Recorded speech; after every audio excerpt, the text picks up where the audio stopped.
Alright, good morning. Morning. So this morning, Joseph, the last time we heard about Joseph, he had gotten sold into slavery to Potiphar. This was Pharaoh's officer. He was the captain of the bodyguard. And then he kind of left the story of Joseph and went to Tamar, or Judah and Tamar. And so then in chapter 39, Genesis chapter 39, it talks about Joseph in Egypt. And the next few chapters, that's kind of going to be what we're going to be talking about is Joseph in Egypt, the things that he goes through. The story actually ends. The rest of the family is not in Egypt yet, but they will be before it's over with, and the story ends in Genesis with everybody in Egypt. Alright, so chapter 39, verse 1. Then Joseph had been taken down to Egypt, and Potiphar, an Egyptian officer of Pharaoh, the captain of the bodyguard, bought him from the Ishmaelites who had taken him down there. The Lord was with Joseph, so he became a successful man. Now I want you all to notice, even though Joseph was sold into slavery, right? I mean, basically was ripped from his home. Could you imagine yourself in that situation? If you were taken by force, bound up, tied up, taken, and although he wasn't put on a ship, he was put on camels, okay, and hauled somewhere and against his will sold to someone, but yet, what does it say there? The Lord was with Joseph so that he became a successful man. Even though God was still orchestrating every bit of this, God was in control of it, and so when we hear the rest of the story, we get to see both sides of this story. Okay, before this is over, we're going to see how God was totally in control of it, and we want to say, yeah, but God had a purpose in that. There was a reason why God made that happen. When something bad happens to us, no, that's not. God doesn't have a reason for that to happen. And you're going to see bad things happen to Joseph. And through it, God was still in control of every bit of it. God was still working in his life and in control of it, and we can deny it if we want to, but God still has a purpose. He works out all things after the purpose of his will, after the counsel of his will, He works out all things after the counsel of his will, Ephesians 1:11.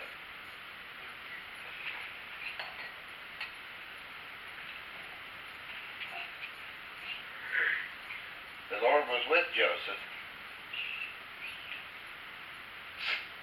so he became a successful man, and he was in the house of his master, the Egyptian. So he's not at home. He's a slave. Okay? In the house of someone else's house, Egyptian, a foreigner at that. Now his master saw that the Lord was with him, and how the Lord caused all that he did to prosper in his hand. Now, I'm not going to say that it's always going to prosper in your hand, but there is a verse in the Bible, a couple that we can look to, okay? I would point you to Matthew 6:33 that says that we are to seek him and his righteousness. God and we're supposed to seek the kingdom of heaven, which would mean to do what God says, to seek the kingdom of heaven and his righteousness. The righteousness of God, not our own, our righteousness. We have no righteousness, okay? We have no righteousness whatsoever. Our righteousness is as filthy rags before God. And the other verse I would point you to would be Romans 8:8, or 8:28. God is working out for good, working out all things for good for those who love the Lord, okay? If you do everything, even if you're sold into slavery, if you do everything you're told to do as unto the Lord, not unto that master who's bought you, but as unto the Lord, okay? Even if you're unjustly put in prison somewhere for some reason, quit whining and fretting and do what did God say that we are to do? Do everything as unto the Lord and reach the lost with the gospel. Does that make sense? There is no guarantee that we're going to have a life of any certain kind. There will be people who will spend their life unjustly in jail, and that's just the way it is. We're going to find out Joseph here is going to end up and spend his time in jail, and he doesn't whine and complain about it. And he does do the work of God while he's in there. Alright, so verse 4 says, So Joseph found favor in his Potiphar's sight, and became his personal servant, and he made him overseer over his house, and all that he owned he put in his charge. It came about that from the time that he made him overseer in his house and over all that he owned, the Lord blessed the Egyptian's house on account of Joseph. Thus the Lord's blessing was upon all that he owned in the house and in the field. So he left everything he owned in Joseph's charge, and with him there he did not concern himself with anything except the food which he ate. So God blessed Joseph, didn't he? He blessed him. Now Joseph was handsome in form and appearance. It came about after these events that his master's wife looked with desire at Joseph, and she said, Lie with me. But he refused, and said to his master's wife, Behold, with me here my master does not concern himself with anything in the house. In other words, with me here, okay? While I'm here working here and taking care of things, he says his master doesn't concern him about anything that goes on in the house. He can trust me completely. He's left it all in my charge. He has put all that he owns in my charge. There is no one greater in the house than I, and he has withheld nothing from me except you, because you are his wife. Now then, I could do this great evil. How could I do this great evil and sin against God? Okay, so notice something there. Joseph knows that if he does this great evil, he's not sinning against Potiphar. He's not sinning against, who would he be sinning against? God. He said, how could I sin against God? He didn't say, how could I sin against my master or sin against Potiphar? He said, how could I do this great evil and sin against God? As she spoke to Joseph day after day, he did not listen to her, to lie beside her, or to be with her.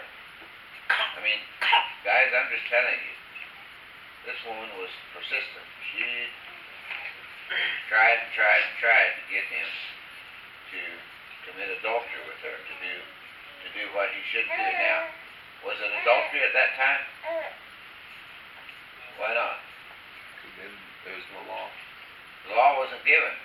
But Joseph knew in his heart that he should not do this, that this would be wrong, didn't he? He knew that he shouldn't do it. Now it happened one day that he went into the house to do his work, and none of the men of the household was there inside. She caught him by his garment, saying, Lie with me. And he left his garment in her hand and fled, and went outside. When she saw that he had left his garment in her hand and fled outside, she called to the men of her household and said to them, See, he has brought in a Hebrew to us, to make sport of us. He came in to me to lie with me, and I screamed. When he heard that I raised my voice and screamed, he left his garment beside me and fled and went outside. Okay, so here's a woman spited, obviously. She didn't get what she wanted, so she's like, okay, so I'm going to ruin him.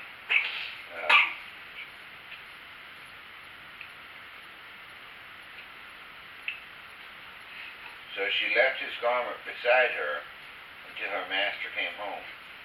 Then she spoke to him with these words: "The Hebrew slave whom you brought to us came in to me and made sport of me. And as I raised my voice and screamed, he left his garment beside me and fled outside." Now I want you all to know something. At this point, Potiphar, when you bought a slave at this time in Egypt, it wasn't like the slaves that the children of Israel had, who were basically just people who worked for them, okay, or like their children. At this time, they had the right to kill their slaves. In Egypt, if Joseph, the way he acted, and the way that he was being accused of acting, if he wanted to, he could have had him flogged, could have had him killed, basically whatever. But God was still with him, even though she lied and she said untruth, okay? I mean, he was already in slavery, working in someone's house, and now they were going to, here's another thing. Oftentimes, when a man like Potiphar put someone in charge of his house, he made him a eunuch first. But he didn't do that with Joseph. And then when his wife accused him, he didn't kill him. He put him in prison, as we're going to see here, but God was still with him. Okay? In verse 19 says, "Now when his master heard the words of his wife, she spoke to him, saying, 'This is what your slave did to me.' His anger burned." I mean, you can expect it to make him mad. You know, he brought this guy in and he let him have he put him in charge of everything. He trusted him, he took care of him, and he was good to him. And then he supposedly tried to rape his wife. Well, of course he would be angry. The long and the short of it, he would be angry. But even in all that, we don't realize this, but God used Potiphar's wife for a purpose, didn't he? God was still in control. Did God cause her to lie or cause her to say a wicked, evil thing like that? No, he didn't, did he? God doesn't have to make you do anything, because he knows if he pulls his hand of grace back just a little bit, he knows that your evilness, your wickedness inside of you will cause you to do something, and he knows exactly what it will cause you to do. He knows that before you do it. Okay? Now when his master heard the words of his wife, I didn't read that, verse 20. "So Joseph's master took him and put him in jail, the place where the king's prisoners were confined, and he was there in the jail." Now, he could have killed him. The other day, a lady was talking to me and telling me how her husband had beat her for 10 years, and he was very abusive to her and all that. And through all this, she's decided that the Bible isn't true and decided a whole bunch of things. But anyway, while it's unfortunate that happened, I'm not saying it's okay. I'm not saying I don't condone that. But in my mind, when I was talking to her, I was like, boy, you should thank God that he didn't allow that man to kill you. He blessed you. You still have your life, and you don't deserve it. But the woman is convinced that she deserves that life, that she somehow has done something that she deserves to live and have a good quality of life. But none of us have done anything for it to deserve a quality of life. We're all evil, wicked, and depraved before we're saved. And if any of us got what we deserved, we would fall over dead and go to hell and spend eternity paying for our sins. Does that make sense? But instead, we think, well, I deserve this and I deserve that, and my life is terrible. No. I would say instead, Joseph, here he could say, well, here I was doing a good job. First of all, I was in my family, I was at home, and I wasn't doing exactly what I was told to do, and I got sold into slavery. Then I come into this house, and I served as unto Christ. Which Christ wasn't yet, but did a good job for these people. And I still end up getting thrown into prison. Or you can look at it the other way. You can look at, well, you know what, my brothers didn't kill me. I'm on the way to Egypt instead of having died. Or you can look at, well, you know what, I had an opportunity. God saved me in Potiphar's house from death. And now Potiphar's mad at me, but instead of killing me, I'm here in prison. I still have my life. I'm still usable. God sustained my life. He's still going to use me for something. Does that make sense? Alright, so you just got a few more verses here. So it says, verse 20, they put him in jail. Verse 21, it says, but the Lord was with Joseph and extended kindness to him and gave him favor in the sight of the chief jailer. God was still with him, wasn't he? Joseph was still trusting, still looking to God. The chief jailer committed to Joseph's charge all the prisoners who were in jail, so that whatever was done there, he was responsible for it. Looks like God was still there, blessing him, leading him in charge of what was going on. The chief jailer did not supervise anything under Joseph's charge because the Lord was with him, and whatever he did, the Lord made to prosper. So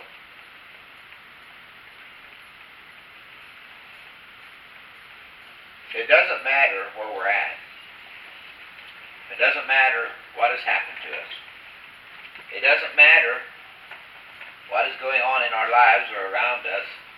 I promise you, every last little bit of it, God is sovereignly, completely, without any doubt, without any hesitation, totally, completely in control of everything going on around you and in your life. And the Bible tells us to seek first the kingdom of heaven and his righteousness. And then the last part of that verse says, that's in Matthew 6:33 if you want to look it up. The last part of that verse says, and he will give you everything that you need. Not everything you want, everything you need. And then in Romans 8:28, we are told that God is working out for good. And although we might not think it's good, he is working out for good. And so we can ask, well, what if somebody got killed? Is that good? Well, if they're a Christian, how could it be bad? Think about it. They'll no longer ever have to hurt. They'll never be sad. They'll never have to cry. They don't have to grow older. They get to be in heaven with their Lord and Savior. What more could a Christian want? Have y'all thought about that? So how could it be so bad? And if you're not a Christian, then it's not going to be so good for you. Okay? We need to all repent and trust Christ. Seek God, the righteousness of God, not ours. Okay? Any thoughts? Alright, so let's pray. Father God, thank you for this time together, Lord. I thank you for your word. I thank you for all that you do for us. I know that often take for granted the things you do. I pray, Father, that you open our minds and help us to understand the scripture. I pray that, Father, each person here, Lord, that each person that will hear these videos and see them, Father, you open their hearts and minds to understand the scripture. You draw them to you. Cause them to long to know you, to long to obey you, and to long to tell others about it. Father, I just ask that you show your power, that you recreate the hearts of those that hear this Bible study. Lord, I just pray that you go with us today in the things we say and do. Father, the things we say and do, we bring glory to you, not ourselves.